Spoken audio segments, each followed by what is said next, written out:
try to translate Joplin, she said, Scotta Janice. To be honest, I was used to the shackles. Religious upbringing, patriarchal male child in the promised land. My identity was encrusted with the myth of having been chosen. Stop and frisk Monday morning, got schooled before I even arrived there. Okay, this is Max Roach. Max Roach is a jazz drummer.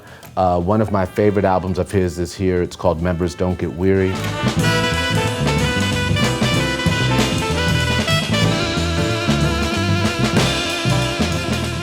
Max played with Miles when Max and Miles played with Bird. And then he went on to play with so many people. I think he made over 100 albums. And I really like the music that he did alone, the music that he did with Abby Lincoln, who he was married to for quite some time.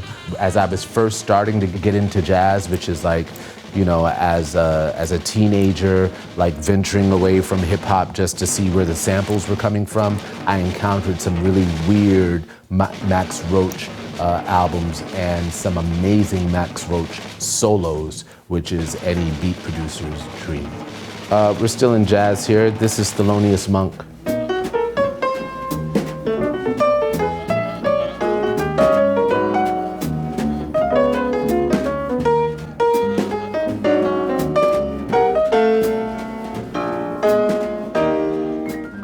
His phrasing, not to mention like there would be musicians on the side of the stage or like talking sometimes saying that it was impossible to go from this note to this note. That's impossible, there's no way. And he would always execute the impossible. How did you make that note match that note? How did you do that? You hear the percussion in the piano when he plays, but what you really hear for me is like when you think of Dilla or like Madlib or any of those great producers, you know, that pull from that idea that George Clinton talked about, the funk of like being a little ahead or behind the beat, like where to like catch that magic spot, the twilight of the beat. That's what he finds all the time in his playing. Like it's always not only what he plays, but where he plays it. There's something amazing about his phrasing. So that's that. Next, this is from the spoken word section. Social Security presents Genius on the Black Side. Hi, this is James Earl Jones bringing you Genius on the Black Side. If the music makes you move. Today we're going to hear the sound of a true young genius, and by that I mean Stevie Wonder himself. This comes out of the 60s and 70s. And as we know, like the civil rights movement leading up to like the Black Power movement and the Black Arts movement, the dialogue that you see happening like, you know, through social media right now, in many cases, the only thing that's new are the instruments that we're using and the way that we have to communicate, but some of the subject matter is already here. Then of course it's hosted by James Earl Jones, who served as an inspiration for me because he is one of those actors who, we go on and on about his voice, but if you've ever seen him on stage, I've seen him on stage, and what he has is a really strong and solid presence before he opens his mouth. Like when an actor like that walks out, the room goes silent just because of his presence. And then when he speaks, that's a whole other thing, right? It's just a nice find, you know, from the vinyl side. Okay, from that we're going to house music. Classic house music. This is Ron Trent.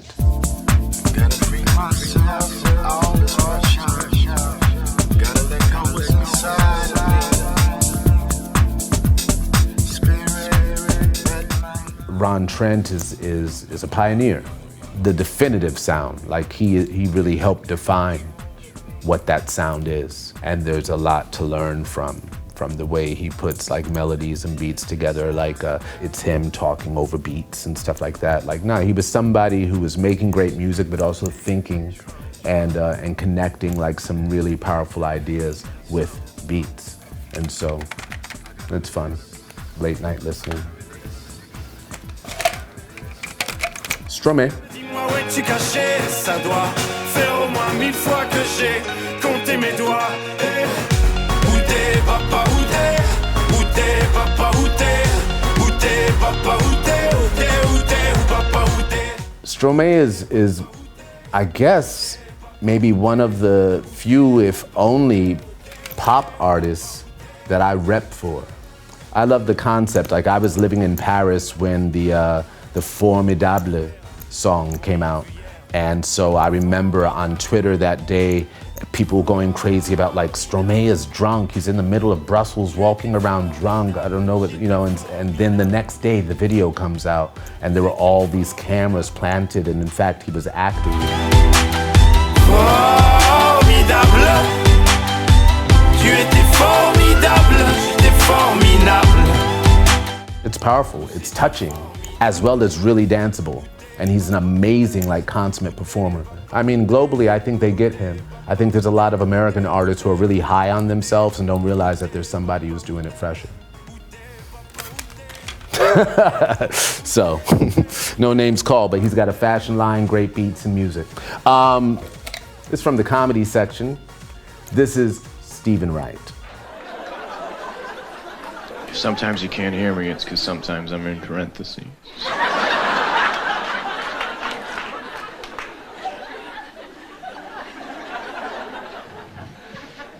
I bought some powdered water, but I don't know what to add.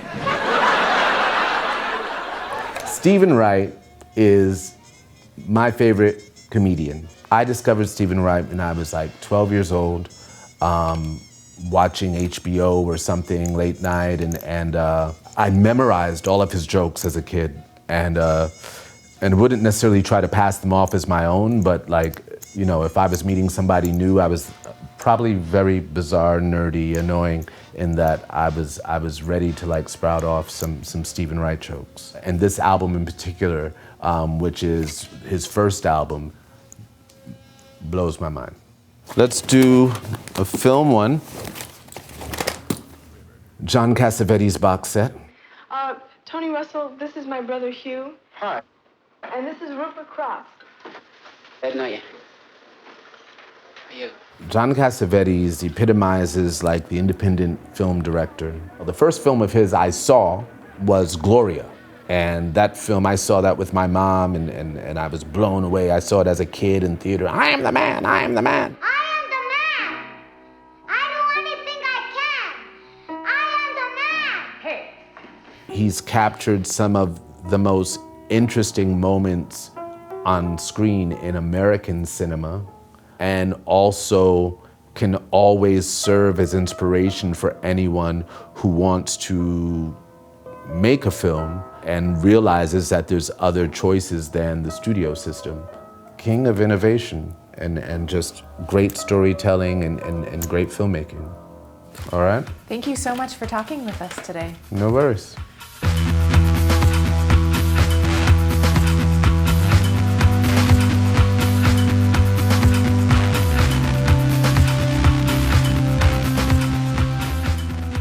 Biba.